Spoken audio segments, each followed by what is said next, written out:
నమస్కారం LJ news కి స్వాగతం. హెడ్లైన్స్ చూద్దాం. లోక్సభ రెండవ దశ ఎన్నికల్లో 60.96% పోలింగ్. రేపటి నుంచి సీఎం జగన్ ఎన్నికల ప్రచారం. రాష్ట్రాన్ని నాశనం చేస్తుంటే చూస్తూ ఊరుకోను కేసీఆర్. కేటీఆర్ పై వ్యాఖ్యలు, కొండా సురేఖకు సీఈసీ నోటీసులు. లోక్సభ రెండవ దశ ఎన్నికల్లో పోలింగ్ మరింత తక్కువగా నమోదైంది. తొలి విడతలో 65.5% పోలింగ్ నమోదు కాగా రెండో విడతలో అంతకంటే తక్కువగా 60.96% పోలింగ్ మాత్రమే నమోదైంది. రెండో విడత ఎన్నికల పోలింగ్ మొత్తం 13 రాష్ట్రాలు, కేంద్రపాలిత ప్రాంతాల్లోని 88 లోక్సభ నియోజకవర్గాల్లో జరిగింది. ఈ 88 నియోజకవర్గాల్లో కేరళలోని మొత్తం 20 లోక్సభ స్థానాలున్నాయి. అదేవిధంగా కర్ణాటకలో 14, రాజస్థాన్లో 13, ఉత్తరప్రదేశ్, మహారాష్ట్రలో 8 చొప్పున, మధ్యప్రదేశ్లో 7, అస్సాం, బీహార్లో 5 చొప్పున, పశ్చిమ బెంగాల్, ఛత్తీస్గఢ్లలో 3 చొప్పున, జమ్మూ కాశ్మీర్, మణిపూర్, త్రిపురలో ఒక్కో లోక్సభ స్థానానికి పోలింగ్ జరిగింది. ఏపీ సీఎం వైఎస్ జగన్ నిర్వహించిన మేమంతా సిద్ధం బస్సు యాత్ర గ్రాండ్ సక్సెస్ అయింది. ఎన్నికల తొలి విడత ప్రచారంలో భాగంగా మార్చి 27న వైఎస్ఆర్ జిల్లా ఇడుపులపాయలో దివంగత నేత వైఎస్ రాజశేఖర రెడ్డి ఘాట్ వద్ద నివాళులర్పించి మేమంతా సిద్ధం బస్సు యాత్ర చేపట్టిన సీఎం జగన్ బుధవారం శ్రీకాకుళం జిల్లా అక్కవరం వద్ద నిర్వహించిన సభతో ముగించారు. 22 రోజుల పాటు 23 జిల్లాలు, 86 నియోజకవర్గాల్లో 2188 కిలోమీటర్ల సాగిన బస్సు యాత్రకు జనాలు బ్రహ్మరథం పట్టారు. ఇక మరోసారి అధికారంలోకి రావడమే లక్ష్యంగా ఎన్నికల ప్రచార భేరిని సీఎం మోగించనున్నారు.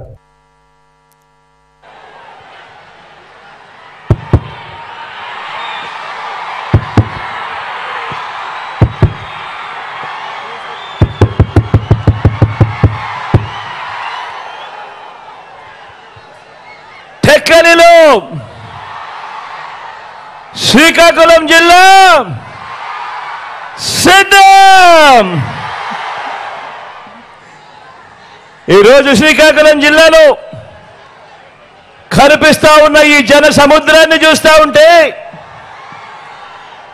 లక్షల మంది తమ ఇంటింటి అభివృద్ధిని కాపాడుకునేందుకు కదిలిన సికోలు సింహాలు ఈ విప్లవ గడ్డ మీద, ఆ పెత్తందారుల ముఠా మీద ఎగరవేస్తా ఉన్న విప్లవ బావుట కనిపిస్తా ఉంది ఇక్కడ ఈ రోజు ఈ సభలో. రాయలసీమ నుంచి ఉత్తరాంధ్ర వరకు అడుగడుగునా కూడా జన సముద్రం. వైఎస్ఆర్ జిల్లా నుంచి శ్రీకాకుళం వరకు దారి పొడుగునా కూడా జన సునామీ చూస్తా ఉంటే 25 పార్లమెంట్లకు 25 పార్లమెంట్లు, 175 అసెంబ్లీ స్థానాలకు 175 అసెంబ్లీ స్థానాలు, మొత్తంగా డబుల్ సెంచరీ కొట్టేందుకు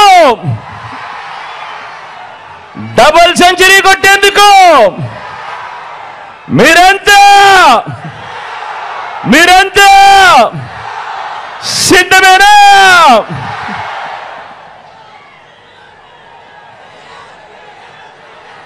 ఇంటింటి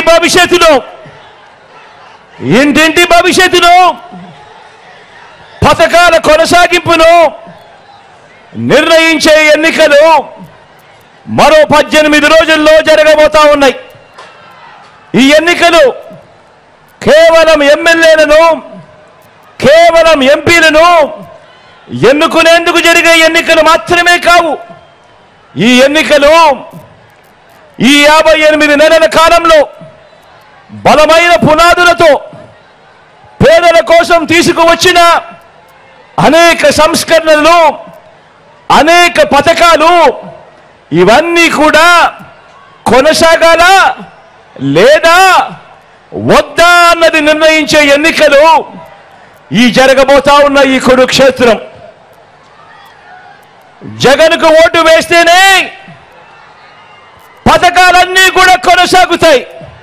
ప్రాణాలకు తెగించి వచ్చినా పర్వాలేదనుకుని ఆమరణ నిరాహార దీక్షతో తెలంగాణ కోసం పోరాడా. కష్టపడి తెచ్చుకున్న తెలంగాణను నా కళ్ళ ముందే నాశనం చేస్తుంటే చూస్తూ ఊరుకోను. యుద్ధం చేసేందుకు మీరు నాకు బలం ఇవ్వాలి అని బీఆర్ఎస్ అధినేత మాజీ ముఖ్యమంత్రి కల్వకుంట్ల చంద్రశేఖరరావు విజ్ఞప్తి చేశారు. దేశాన్ని 10 ఏళ్లుగా పాలించిన బీజేపీ పేదలకు ఏం చేసిందని ప్రశ్నించారు. అచ్చే దిన్ వచ్చిందా సచ్చే దిన్ వచ్చిందా అని మండిపడ్డారు. బీఆర్ఎస్ బస్సు యాత్రలో భాగంగా శుక్రవారం 3వ రోజు మహబూబ్ నగర్ పట్టణంలో కేసీఆర్ రోడ్ షో నిర్వహించారు. క్లాక్ టవర్ సెంటర్లో జరిగిన కార్నర్ మీటింగ్లో ప్రజలను ఉద్దేశించి ప్రసంగించారు. ముఖ్యమంత్రి మంత్రులు ఎవరు పోలే, ఆ మానేనికి ఒక దండ పెట్టలే, గేట్లు తాళం వేసినారు. వేరే రాష్ట్రాల నుంచి కూడా ప్రజలు వచ్చి ఇదేం దిక్కుమాలిన ప్రభుత్వం తిట్టుకుంటూ పోయినారు. దయచేసి మీరు ఆలోచన చేయాలి. ఇవన్నీ కూడా అడ్డగోలు మాటలు, నిందలు, అనవసరమైనటువంటి కథలు చెప్తున్నారు తప్ప వీళ్ళు న్యాయం చేసే పరిస్థితులు లేరు. మరి ఇప్పుడు ఏం జరగాలి? న్యాయం జరగాలి. న్యాయం జరగాలంటే ఇవాళ ప్రజల కాంగ్రెస్ పంచాయతీ పడ్డది. ప్రజల పక్షాన గట్టిగా కొట్టాడేటటువంటి పంచాయతీ పెద్ద కావాలి. ఆ పంచాయతీ పెద్ద ఎవరు? కేసీఆర్ ఏనా? బీఆర్ఎస్ ఏనా? నేను మీ అందరినీ ప్రార్థించేది ఒకటే, నేను ఇంకా సూర్యాపేటకు వెళ్ళాలా, విషయాలన్నీ మీరు టీవీలో చూస్తూ ఉన్నారు. నిన్న రాత్రి TV9లో నేను కూడా అన్ని చెప్పినాను, మీకు అన్ని విషయాలు తెలిసిపోయినాయి. తప్పకుండా మళ్ళా మన రాజ్యమే వస్తుంది, అనుమానం లేదు. ఎవడు కూడా ఆపలేడు. బ్రహ్మాండంగా తెలంగాణ మనం కలగన్న బంగారు తెలంగాణ అయ్యేదాకా మనం అద్భుతంగా తీసుకొని పోవాలి. నేను మిమ్మల్ని అందరినీ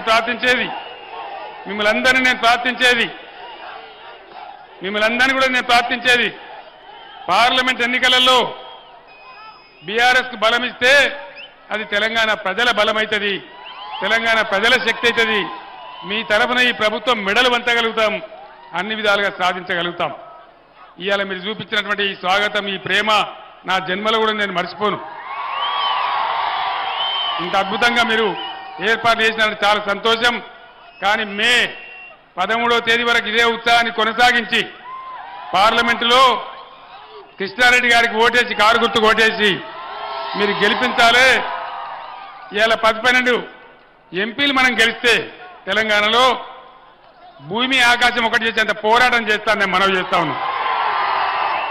మీరిచ్చే బలంతోనే కేసీఆర్ కానీ బీఆర్ఎస్ కానీ పోరాటం చేయగలుగుతారు, మీకు న్యాయం చేయగలుగుతారు, హామీలు అమలు చేయించగలుగుతారు, ఈ కాంగ్రెస్ ప్రభుత్వం మెడలు వంచగలుగుతారు, రైతులకు న్యాయం జరుగుతుంది, కరెంటు చక్కగా వస్తుంది. కాబట్టి దయచేసి ఈ ఎన్నికల్లో బీఆర్ఎస్ అభ్యర్థి కృష్ణారెడ్డి గారి కారు గుర్తుకు ఓటేసి గెలిపించాలని మీ అందరినీ కూడా కోరుతూ నేను సూర్యాపేటకు బయలుదేరుతా ఉన్నా. జై తెలంగాణ, జై తెలంగాణ, జై తెలంగాణ. కారు గుర్తుకే, జై తెలంగాణ. మంత్రి కొండా సురేఖపై కేంద్ర ఎన్నికల సంఘం ఆగ్రహం వ్యక్తం చేసింది. బీఆర్ఎస్ వర్కింగ్ ప్రెసిడెంట్ కేటీఆర్పై ఇటీవల చేసిన అనుచిత వ్యాఖ్యల నేపథ్యంలో ఆమెను ఈసీ హెచ్చరించింది. ఎన్నికల వేళ జాగ్రత్తగా మాట్లాడాలని సూచించింది. ఆరోపణ చేసే సమయంలో బాధ్యతగా వ్యవహరించాలని, స్టార్ క్యాంపెయినర్గా మంత్రిగా మరింత బాధ్యతగా ఉండాలని హితవు పలికింది. కాగా ఈ నెల 1వ తేదీన వరంగల్లో జరిగిన ఎన్నికల ప్రచారంలో కేటీఆర్పై మంత్రి కొండా సురేఖ విమర్శలు గుప్పించారు. ఫోన్ ట్యాపింగ్ వ్యవహారంలో కేసీఆర్ కేటీఆర్పై తీవ్ర ఆరోపణలు చేశారు. ఫోన్ ట్యాపింగ్తో ఎంతో మంది హీరోయిన్లను బ్లాక్మెయిల్ చేశారని, అధికారులను బదిలీ చేశారని, అనేక మందిని ఉద్యోగాలు కోల్పోయి జైలుకు వెళ్లేలా చేశారని ఆరోపించారు. ఈ వ్యాఖ్యలపై బీఆర్ఎస్ అభ్యంతరం వ్యక్తం చేస్తూ ఎన్నికల సంఘం దృష్టికి తీసుకెళ్లింది. బీఆర్ఎస్ నేత దాసు శ్రవణ్ ఈసీకి ఫిర్యాదు చేసిన క్రమంలో నేడు మంత్రి వ్యాఖ్యలు తప్పుపట్టింది ఎన్నికల సంఘం. అధికారంలో ఉన్న మాకు తెలుసు, మరి ప్రజల సొమ్మునంతా దుర్వినియోగం చేసి ఈ రోజు మీరు కోట్లు దండుకొని ఒక పక్క నీ బిడ్డ లిక్కర్ స్కామ్ లో మరి 100 కోట్ల కోసం జైల్లోకి పోయింది, నీ కొడుకేమో ఫోన్ ట్యాపింగ్ చేసుకుంటూ ఈ రోజు ఎంతో మంది హీరోయిన్లు అటువంటి వాళ్ళని కూడా బ్లాక్ మెయిల్ చేసి కొంతమంది అధికారులను ఈరోజు బలి చేసి వాళ్ళ ఉద్యోగాలు పోయి జైళ్లలోకి పోయేటువంటి పరిస్థితి తీసుకొచ్చిండు. మరొక పక్క కాళేశ్వరం మేడిగడ్డ గట్టి మరి మీరు మొత్తానికి కాళేశ్వరాన్ని మేడిగడ్డను కూడా ఈరోజు కూల్చాలా, ఏం చేయాలో తెలియనటువంటి పరిస్థితుల్లో మీరు వదిలిపెట్టిపోవడం అనేది చాలా బాధాకరం. అధికారంలో ఉన్న మాకు తెలుసు, మరి ప్రజల సొమ్మునంతా దుర్వినియోగం చేసి నాకు ఎలాంటి ఇల్లీగల్ వ్యవహారాలతో నాకు సంబంధం లేదు. ఫోన్ ట్యాపింగ్ అని చెప్పి లీకు వీరుడు రేవంత్ రెడ్డి గారు పాపం డైరెక్ట్గా ప్రెస్ కాన్ఫరెన్స్ పెట్టే దమ్ము లేదు, డైరెక్ట్గా ఆధారాలు ప్రజల ముందు పెట్టే దమ్ము లేదు, ఏముందో విషయం ఎవరికి తెలియదు. పోలీస్ రిమాండ్లో ఉన్న వాళ్ళకి కూడా ఫోన్లకు వెళ్ళి మీకు లీకులు వస్తాయి. ఈయన లీకు వీరుడు. మరి లీకు వీరుడు ఏదో కష్టపడి నా క్యారెక్టర్ అసాసినేషన్ చేయాలనే ప్రయత్నంలో చాలా బలంగా ఉన్నాడు. ఎవరో హీరోయిన్లను నేను బెదిరించిన అంటది ఆ మంత్రి. ఆమెకు నెత్తుందా లేదా నాకు తెలియదు. నాకు అంత కర్మ ఏంది, నాకు ఈ దిక్కుమాలిన పనులు చేయాల్సిన పరిస్థితి ఏంది, నాకు ఎలాంటి ఫోన్ ట్యాపింగ్ వ్యవహారంతో నాకు ఎలాంటి సంబంధము లేదు. ఈ అడ్డమైన మాటలు ఎవరైనా మాట్లాడితే, చెత్త మాటలు ఎవరైనా మాట్లాడితే వారు మంత్రి అయినా ముఖ్యమంత్రి అయినా తాట తీస్తాము, లీగల్గానే చూసుకుంటాం. తాట తీస్తామంటే మళ్ళీ మీరు ఇదే యూట్యూబ్లో తమ్మునీళ్ళు పెట్టి తాట తీస్తామన్నాడు ఈయనకు అహంకారం ఎక్కువ అని చూపెడకూరి. అదే వినండి, తొందరపడకండి. తప్పకుండా లీగల్గానే ఎదుర్కొంటాం, న్యాయపరంగానే ఎదుర్కొంటాం. మాకు ఎవరిని బెదిరించాల్సిన అవసరం కానీ ఎవరిని. మంత్రి కొండా సురేఖకు లీగల్ నోటీసులు పంపారు బీఆర్ఎస్ వర్కింగ్ ప్రెసిడెంట్ కేటీఆర్. దీనికి సంబంధించి పూర్తి అప్డేట్స్ మా ప్రతినిధి సతీష్ ఫోన్ ద్వారా అందిస్తారు. సతీష్, కేటీఆర్ కొండా సురేఖకు లీగల్ నోటీసులు పంపించినట్లుగా తెలుస్తుంది. దీనిపై సురేఖ కూడా స్పందించినట్లుగా సమాచారం అందుతుంది. డీటెయిల్స్ ఏంటి?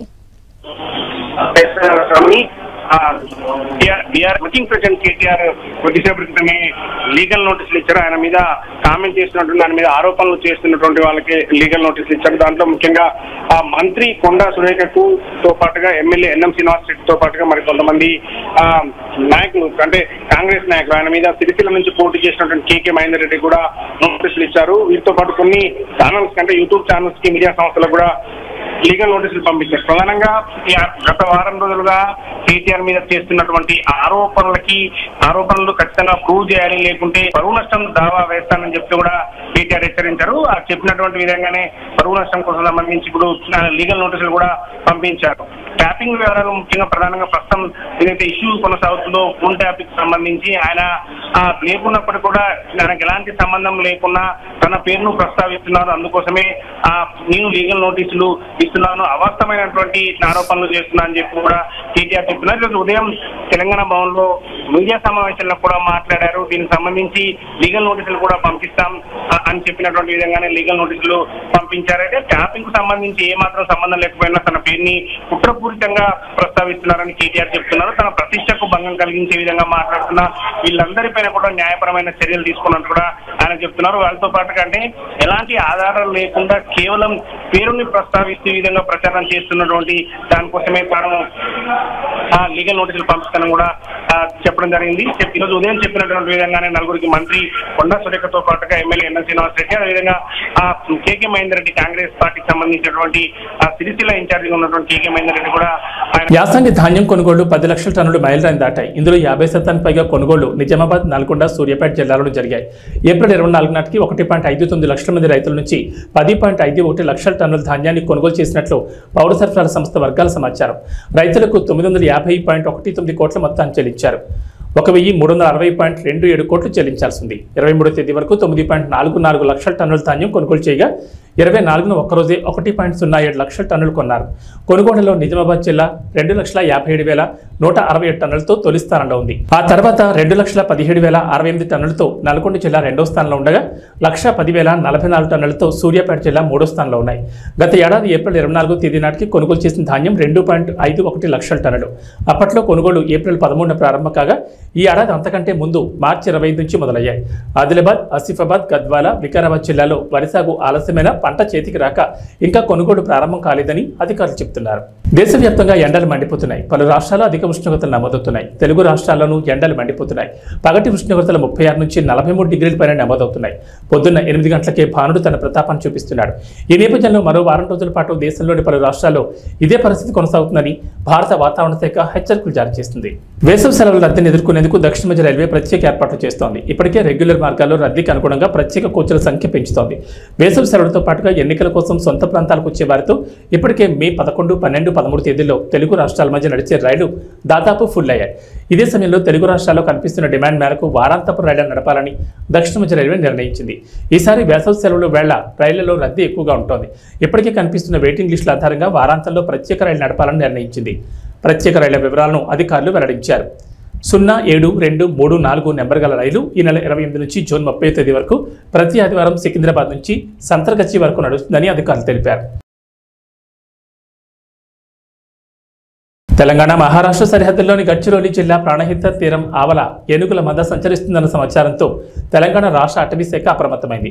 ప్రాణహిత దాటి ఏ క్షణమైన ఏనుగుల మంద కొమరంభీం జిల్లాలోకి ఎంట్రీ ఇచ్చే అవకాశాలున్నాయన్న సమాచారంతో అలర్ట్ అయింది. గుంపు నుండి తప్పిపోయి కాగజ్నగర్ కారిడార్ అడవుల్లో సంచరించి 2 రైతులను పొట్టన పెట్టుకున్న ఏనుగు తిరిగి గుంపుగా వచ్చే ప్రమాదం ఉందన్న సమాచారంతో రక్షణ చర్యలకు రెడీ అయింది. జిల్లా అడవుల్లోకి ఏనుగుల మంద వస్తే ఆ సంక్షోభాన్ని ఎలా ఎదుర్కోవాలన్న అంశంపై మేడ్చల్ మల్కాజ్గిరి జిల్లా దోలపల్లి అటవీ అకాడమీలో ప్రత్యేకంగా అటవీశాఖ వర్క్షాప్ నిర్వహించింది. రాష్ట్రంలోని అన్ని జిల్లాల అటవీ ముఖ్యాధికారులు పాల్గొన్న ఈ సమావేశంలో అటవీశాఖ సంరక్షణ ప్రధానాధికారి ఏసీసీఎఫ్ ఆర్ఎం డొబ్రియాల్ సిబ్బందికి అధికారులకు పలు సూచనలు సలహాలు చేసినట్లు సమాచారం. ఎన్నికల్లో ఓటు వేయడం ద్వారా వైకాపా అరాచక పాలనకు చరమగీతం పాడాలి. ప్రజల సంక్షేమం అభివృద్ధి లక్ష్యంగా పనిచేసే ఎన్డీఏ కూటమి అభ్యర్థులను గెలిపించేందుకు ప్రతి కార్యకర్తగా సైనికుడిగా కాదు సైన్యంలా పోరాడాలని సినీ నటుడు హిందూపురం ఎమ్మెల్యే నందమూరి బాలకృష్ణ కోరారు. కందుకూరు నియోజకవర్గం గుడ్లూరు నెల్లూరు నగరంలో నిర్వహించిన స్వర్ణాంధ్ర సాకార యాత్రలో ఆయన మాట్లాడారు. గడిచిన 5 ఏళ్లలో రాష్ట్రంలో దోపిడీ, దౌర్జన్యాలు, అక్రమాలు, అరాచకాలతో ప్రజలను భయభ్రాంతులకు గురిచేశారు. వాటిని ప్రశ్నించిన వారిపై కేసులు పెట్టి వేధించారు. మరోసారి జగన్ అధికారంలోకి వస్తే సామాన్యులు జీవించడం కష్టమేనని బాలకృష్ణ హెచ్చరించారు. టీడీపీ సూపర్ 6ను వివరించారు. రాళ్లపాడు జలాశయాన్ని పట్టించుకొని చిన్ననాటరిపిలో ఉద్యాన కళాశాలకు భవనాలు నిర్మించాలని అసమర్థ ప్రభుత్వాన్ని విమర్శించారు. రాత్రికి నెల్లూరులోని టీడీపీ రాష్ట్ర ప్రధాన కార్యదర్శి శ్రీనివాసరెడ్డి ఇంట్లో బాలకృష్ణ బస చేస్తారు. అందరికీ నమస్కారం. నెల్లూరు ప్రవాసులందరికీ నా హృదయపూర్వక నమస్కారాలు. అది ఎక్కడి నుంచి మొదలు పెట్టాలి? నెల్లూరు పట్టణం ప్రవేశించిన దగ్గర నుంచి కూడా ముందు పిల్లలు,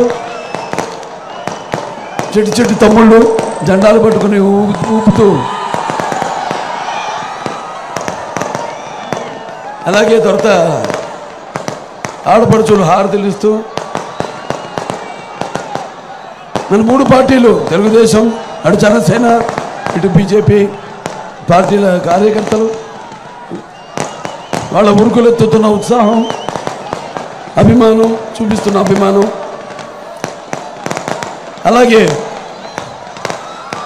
ఈ యొక్క మన ప్రజాస్వామ్య పరిరక్షణ కోసం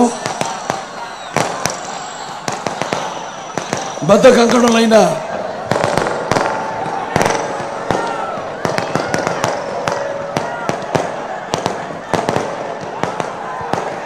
ప్రజలందరికీ, అలాగే తెలుగుదేశం పార్టీ విజయాలకి హారతులిస్తూ, అలాగే నీరాజనాలు అర్పిస్తున్న నా తెలుగింటి ఆడపడుచులకి, యువతరానికి ప్రతినిధులు, నవతరానికి నాయకులు, భావతరానికి భారతదేశపు మహాశక్తి అయిన యువతరానికి నా అభిమానులకు ముందుగా నా హృదయపూర్వక చేస్తే రాళ్ళంత జనం,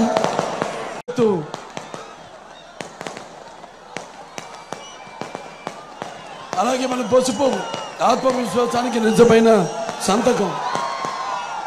అలా మొత్తం ఇవాళ కనిపిస్తుంది మీ అందరిలో.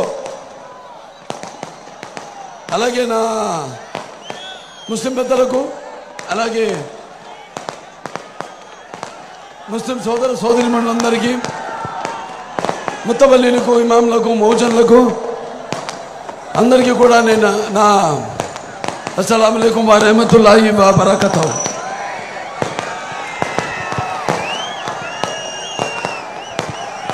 ఇప్పుడు ఇవాళ మన రాష్ట్రం చాలా క్లిష్ట పరిస్థితుల్లో ఉంది. కాబట్టి ఈ జరగబోయే ఎన్నికల రణరంగంలో మన భవిత కోసం, అలాగే మన రాష్ట్ర భవిత కోసం, మన భావితరాల భవిత కోసం మనం పోరాడవలసిన ఇదొక महाकुरुक्षेत्र महायुद्धम। मैं हिंदुस्तान हूँ, हिमालय मेरे सरहदों के निगहबा और गंगा मेरी पवित्रता की सौगंध। तारीख के इंतजार से मैं अंधेरों और उछालों का साथी हूँ और मेरे खाक पे संगे मरमराने में चादरों में लिपटी हुई ये इमारतें दुनिया से कह रही है कि जालिमों ने मुझे लूटा, मेहरबानों ने मुझे संभाला, नादानों ने मुझे जंजीरें पहना दी और मेरे चाहने वालों ने उन्हें खान फेंका। सारे जहां से अच्छा हिंदू सिता हमारा, हम बुलबुले हैं कि इसके ये गुल सिता हमारा। ఇలా మత సామర్థ్యానికి అలాగే సర్వమత సౌభ్రాతృత్వానికి ఒక ప్రతీక మన దేశం। ఇవాళ మరి నాన్నగారి దగ్గర నుంచి కూడా మనం గుర్తు చేసుకోవాల్సిన అవసరం ఉంది। ఇవాళ పరిస్థితులు అలా ఉన్నాయి। మరి ఆనాడు నాన్నగారు ముందుగా అటువంటి ఆయన కడుపులో జన్మనిచ్చినందుకు, నన్ను మీ అందరి గుండెల్లో ఆయన ప్రతిరూపంగా నిలిపినందుకు విశ్వవిఖ్యాత నట సార్వభౌమ, అలాగే నటనకి విశ్వరూపం ఏమిటో చూపించిన నటసింహం అలాగే నాకు ఐపీఎల్లో పంజాబ్ కింగ్స్ జోల్ విదిల్చింది. భారీ టార్గెట్ చేజింగ్లో జానీ బేర్స్టో 48 బాల్స్లో 8 4లు 9 6లతో 108 రన్లు చేసి నాటౌట్గా నిలిచారు. శశాంక్ సింగ్ 28 బాల్స్లో 2 4లు 8 6లతో 68గా నాటౌట్ నిలిచారు. ప్రభు సిమ్రాన్ సింగ్ 20 బాల్స్లో 4 4లు 5 6లతో 54 రన్స్ దంచుకొట్టడంతో శుక్రవారం జరిగిన లీగ్ మ్యాచ్లో 8 వికెట్ల తేడాతో కోల్కతాపై గ్రాండ్ విక్టరీని అందుకుంది. దీంతో టీ20 హిస్టరీలో అత్యధిక లక్ష్యాన్ని ఛేదించిన తొలి జట్టుగా రికార్డులకు ఎక్కింది. టాస్ ఓడిన కోల్కతా 20 ఓవర్లలో 261కి 6 వికెట్లు నష్టపోయి స్కోర్ చేసింది. ఫిలిస్ సాల్ట్ 37 బాల్స్లో 6 4లు 6 6లతో 75, సునీల్ నరైన్ 32 బాల్స్లో 9 4లు 4 6లతో 71, వెంకటేష్ అయ్యర్ 39తో రాణించారు. తర్వాత పంజాబ్ 18.4 ఓవర్లలో 262 వికెట్ల నష్టానికి స్కోర్ చేసి నెగ్గింది. బేస్టోకు player of the match award లభించింది. సార్వత్రిక ఎన్నికల్లో కూటమి ప్రభుత్వం అధికారంలోకి రావడం ఖాయమని పాలకొల్లు టీడీపీ అభ్యర్థి ఎమ్మెల్యే డాక్టర్ నిమ్మల రామానాయుడు జోషి చెప్పారు. పాలకొల్లులోని ఎమ్మెల్యే క్యాంపు కార్యాలయంలో ఏర్పాటు చేసిన విలేకరుల సమావేశంలో ఆయన పాల్గొని మాట్లాడారు. సంక్షేమం చంద్రబాబుతోనే జరుగుతుందని, ప్రగతి పదంలో రాష్ట్రం పరుగులు తీయాలంటే ఆయన సీఎం కావాలన్నారు. ఈ నియోజకవర్గంలో మన పాలకొల్లు మన రామానాయుడు పేరుతో నిర్వహించిన పాదయాత్రలో ప్రజల నుంచి విశేష స్పందన కనిపించిందన్నారు.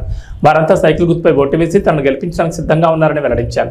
ఈ సమావేశంలో వివిధ మండలాల పార్టీ అధ్యక్షులు, అనుబంధ విభాగాల నాయకులు పాల్గొన్నారు.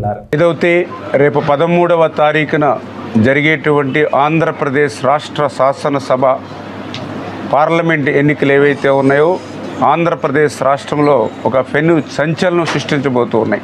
ఆంధ్రప్రదేశ్ రాష్ట్ర చరిత్రలో ప్రజలందరూ కూడా తెలుగు జాతి 5 కోట్ల మంది యావత్తు ఒకే పక్షాన వచ్చి తెలుగుదేశం, జనసేన, బీజేపీ కూటమికి పనిచేసి రికార్డు స్థాయిలో 175కి 160 సీట్లు రేపు ఆంధ్రప్రదేశ్ రాష్ట్రంలో గెలుచుకున్నటువంటి పరిస్థితి రేపు రాబోయేటువంటి ఎన్నికల్లో కనిపిస్తున్నటువంటి పరిస్థితి. కలిసి ఏదైతే ఎన్నికలకు వెళ్తూ ఉన్నామో రేపు పాలకొల్లు నియోజకవర్గంలో కూడా తెలుగుదేశం, జనసేన, బీజేపీ కూటమి అభ్యర్థిగా అసెంబ్లీ మరియు పార్లమెంట్ పాలకుల్లో సునామీ సృష్టించబోతుందనే విషయాన్ని కూడా ఈ సందర్భంగా తెలియజేసుకుంటూ ఉన్నా. ఎందుకంటే ఈరోజు పర్టికులర్గా గత 60-70 రోజుల నుంచి మన పాలకొల్లు, మన రామానాయుడు ఇంటింటికి పాదయాత్రలో ప్రతి గడప తొక్కినప్పుడు, ప్రతి అవ్వను పలకరించినప్పుడు, ప్రతి గృహిణిని మరి పలకరించినప్పుడు, ప్రతి యువత, ప్రతి రైతు, మరి ప్రతి ఒక్కరూ కూడా నాతో కలిసి మాట్లాడుతూ ఉన్నప్పుడు వాళ్ళందరిలోని కూడా ఒకటే భావన కనిపిస్తూ ఉంది. ఏదైతే కష్టపడి పండించినటువంటి రైతు పంట పండించలేనటువంటి పరిస్థితి ఉంది. ఏదైతే ప్రతి ఇంటిలోని కూడా బాధుడితో ఇంట్లో మరి ఏదైతే వంటింటి బడ్జెట్ కూడా మరి మా బడ్జెట్ మీద ప్రభావం చూపేటువంటి పరిస్థితి ఉంటుంది అని ఆ గృహిణి కానీ, ఉద్యోగాలు ఉపాధి కల్పన లేక యువత కానీ, ఇట్లా ప్రతి రంగము కూడా మరి వేళ ఈ ప్రభుత్వం మీద వ్యతిరేకత అనేది చాలా క్లియర్గా కనిపిస్తున్నటువంటి పరిస్థితి. దానితో రేపు ఎన్నికల్లో ఖచ్చితంగా తెలుగుదేశం, జనసేన, బీజేపీని గెలిపించుకోవాలనేటువంటి ఆలోచన నియోజకవర్గంలో ఉన్నటువంటి ప్రతి గడప నుంచి కూడా వినిపిస్తున్నటువంటి మాట. ఆశీర్వదించడానికి ప్రజలందరూ కూడా సిద్ధంగా ఉన్నారు. దానికి ఉదాహరణే మొన్న జరిగినటువంటి నామినేషన్.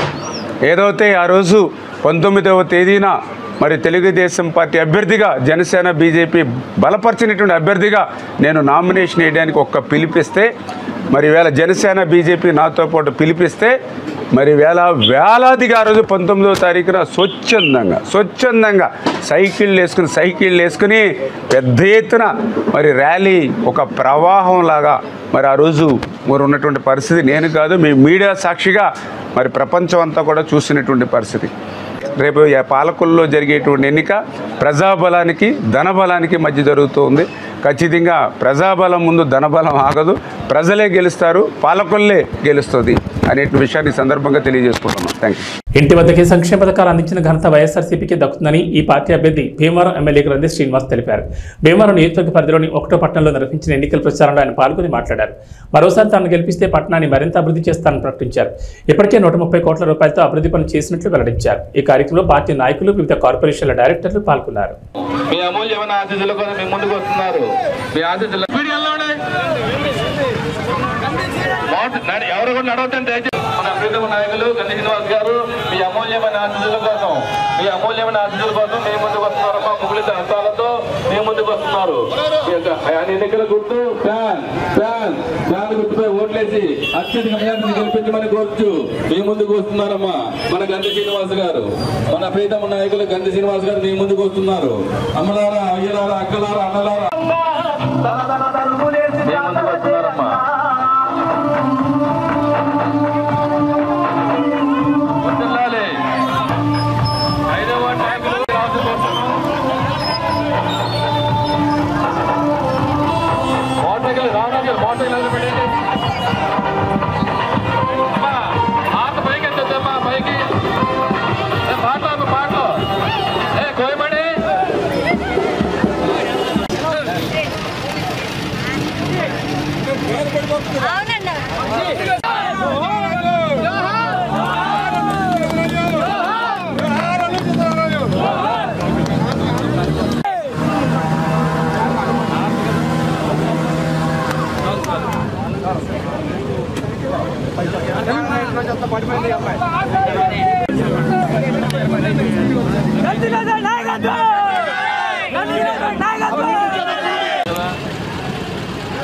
దయచేసి మోటార్ సైకిల్ రేస్ చేయడం కానీ హార్న్లు కొట్టడం వెళ్ళాలండి.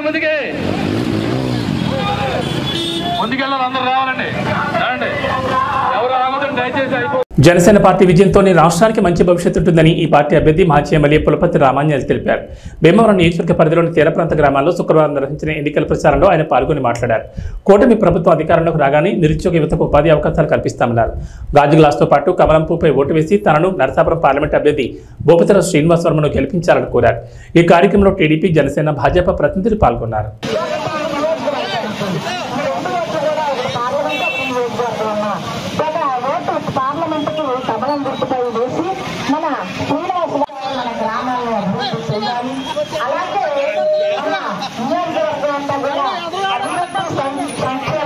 సాధించాలి అన్న ముఖ్య ఉద్దేశంతో మరొకసారి మీ ముందుగా వస్తున్నారండి.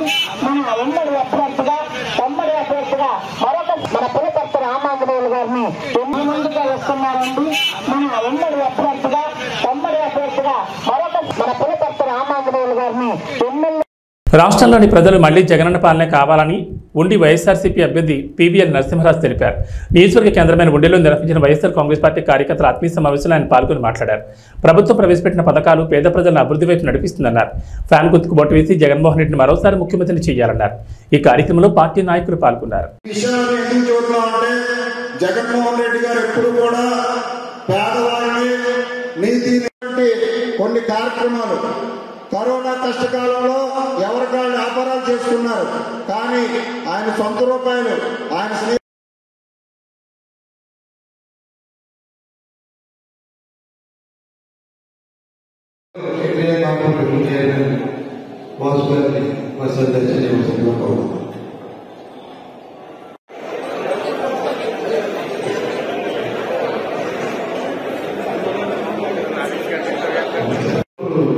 అందరూ కూడా బాధ్యత చేయాలి తప్ప అయినట్టే కాదు. మన పార్టీ ముఖ్యం చంద్రబాబు గారు మాకు ఆయన స్నేహితులు అని చెప్పి ఆయన అంటే ఉండేది. ఆయన గెలుపు అందరూ కూడా బాధ్యత చేయాలి తప్ప అయినట్టే కాదు. మన పార్టీ ముఖ్యం చంద్రబాబు గారు మాకు ఆయన స్నేహితులు అని చెప్పి ఆయన అంటే ఉండేది. ఆయన గెలుపు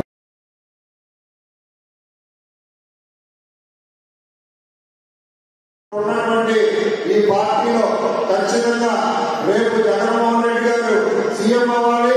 ఇక్కడ నరసింహరాజు. ఇవి బులెటిన్ విశేషాలు. నమస్కారం.